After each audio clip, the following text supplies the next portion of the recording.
Khloe Kim and Eileen Gu sent shockwaves through the 2026 Olympics in a way that had nothing to do with the incredible tricks that have made them household names. On February 10, 2026, as the Milano Cortina Games were reaching their peak, the world's focus should have been on the breathtaking displays of athleticism, the edge-of-your-seat runs, and the physical limits of human flight.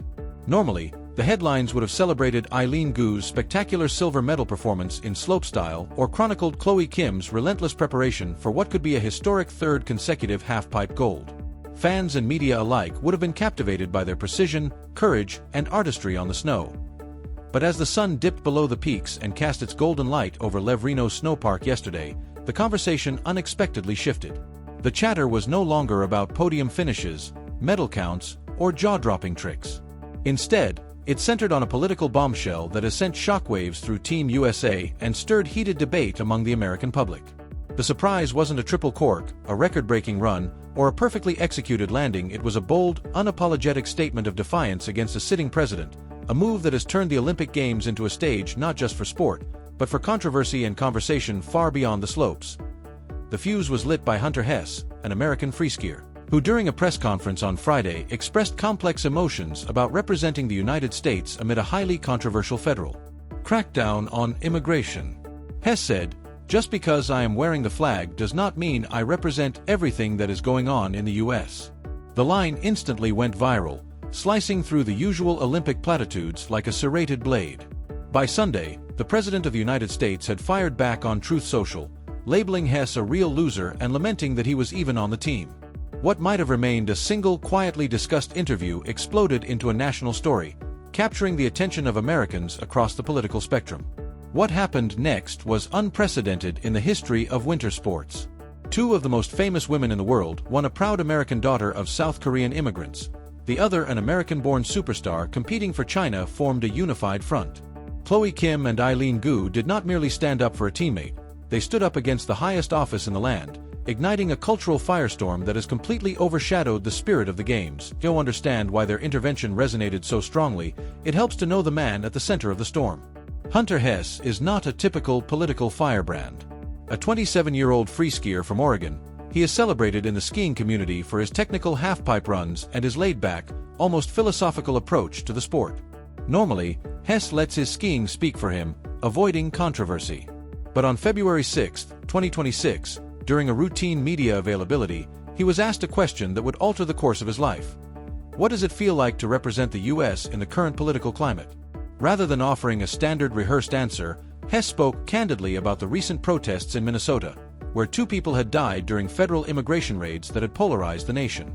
He shared the heartbreak of witnessing his own community divided, admitting that while he loved his sport, it felt difficult to wear the stars and stripes given the actions of the administration. Within 24 hours, the president's Truth Social post had been shared millions of times, declaring that if Hess felt that way, he should never have tried out for the team, and adding that it was hard to root for someone like him. The reaction mirrored the fractures in American society. Supporters of the president called for Hess to be stripped of his Olympic credentials, while critics accused the administration of bullying and stifling dissent. Yet while the internet burned, the athletes in Livigno were doing something the world did not expect. They were organizing. They recognized that if they stayed silent, the loser label would define Hess's legacy, and they resolved to make sure that courage, solidarity, and conscience would not be silenced. On Monday, February 9th, Khloe Kim stepped to the microphone at Levrino Snow Park, and the world quickly realized this was more than a routine press briefing. It was a moment of profound personal and cultural significance. For Khloe, the conversation was never an abstract debate about free speech. It was a fight for her own identity. "My parents being immigrants from Korea, this one definitely hits pretty close to home," she said, her voice reverberating through the silent media tent. To grasp the weight of her words, one had to remember the Jong-Jin Kim story. Her father famously quit his job to support her snowboarding dreams, traveling across the country in a van, sleeping in parking lots, and sacrificing everything to pursue the American dream. Khloe had achieved the ultimate realization of that dream, becoming a two-time Olympic gold medalist and a favorite for a historic third. Yet she had also confronted its harsher realities, speaking openly about the hateful messages she received as a teenager, people telling her to go back where you came from, despite being born in Long Beach, California. During the press conference, Khloe dropped a tactical bomb. She redefined patriotism. "The U.S. has given my family and me so much opportunity, but we are allowed to voice our opinions, and we need to lead with love and compassion," she said, effectively challenging the president's narrow definition of what it means to be American. Her message was clear: it is possible to love your country while demanding that it live up to its ideals. By leveraging her platform as a two-time gold medalist and the favorite for a third, she placed herself in a position of untouchable moral authority, defending not just a friend but the right of every athlete of color to exist in the Olympic space without being told they do not belong. While Khloe spoke from the heart of Team USA, Eileen Gu addressed the moment from a place of shared struggle and trauma. Eileen, arguably the most scrutinized athlete of the decade, was born in San Francisco but competes for China, and over the past 4 years has become a political lightning rod on both sides of the Pacific. Branded a traitor in the US and a mercenary in some Chinese media circles, she has learned to navigate constant public scrutiny. Yet when she won silver in slopestyle on Monday, her first instinct was not to celebrate her medal, it was to reach out to Hunter Hess, a gesture that reflected solidarity, empathy, and the understanding that the stakes were bigger than medals, bigger than countries, and bigger even than the games themselves. Someone who's been caught in the crossfire before, I feel for the athletes, Eileen Gu said, reflecting on the unprecedented storm surrounding Hunter Hess. She revealed that she had been in private contact with Hess, who confided that she was one of the few people who could truly understand what it felt like to be hunted by the press and targeted by world leaders. Gu described the situation as an unwinnable press war, lamenting that the Olympic headlines no longer revolved around sport. What has made this moment explosive, however, is her alliance with Khloe Kim. Typically, athletes from rival nations avoid each other's domestic politics to protect their global brands, but the bond between Kim and Gu transcends borders. When Eileen Gu, a symbol of China's sporting ambition, stood beside Khloe Kim in defiance of the US president, it signaled that the athlete class has, in many ways, become its own sovereign entity. Beyond words and ideals, there is also the financial calculus. In 2026, taking a political stance is no longer just a social media post, it is a billion-dollar risk. Khloe Kim and Eileen Gu are among the most sponsored athletes in history. Khloe is the face of Nike and Red Bull, while Eileen fronts campaigns for Louis Vuitton and Victoria's Secret. By choosing to take a stand against the president, they effectively forced their sponsors to pick a side. While brands in previous decades might have dropped athletes over controversy, the power dynamics have shifted. Today, Khloe and Eileen are bigger than the brands themselves. Industry insiders suggest that Nike is leaning into the narrative of leading with love, publicly supporting Khloe, while Eileen's sponsors in China are closely monitoring her moves in a Western political dispute.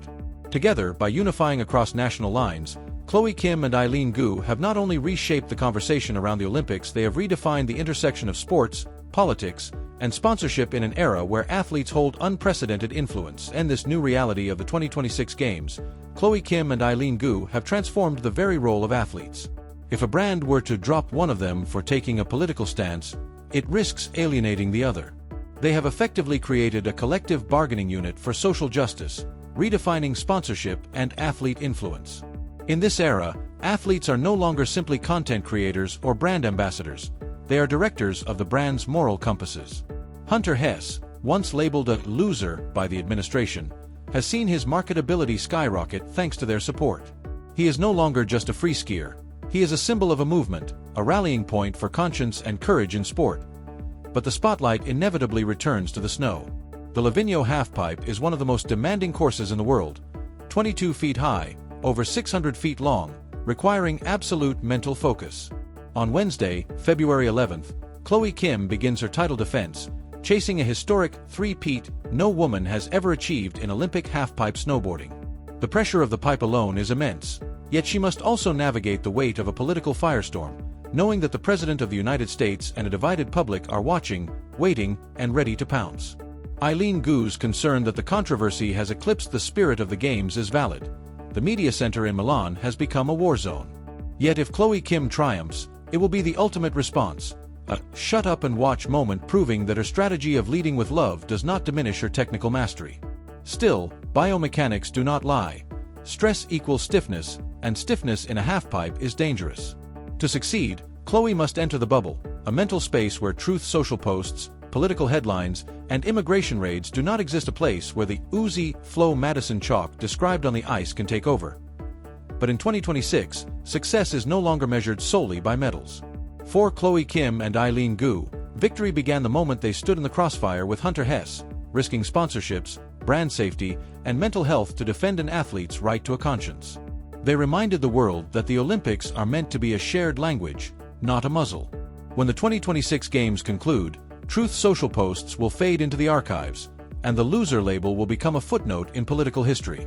Yet the image of the world's two biggest winter sports stars standing shoulder to shoulder against a political storm in Livigno will endure as the defining moment of Milano Cortina. Khloe Kim and Eileen Gu did not just drop a bomb, they built a bridge, proving that one can honor both country and conscience. They showed that leading with love is not weakness, it is the ultimate form of strength. Livigno awaits. The halfpipe is ready, and Khloe Kim is poised to show the world exactly what a winner looks like. In 2026, gold is no longer simply about how high you can fly, it is about what you stand for when you finally land.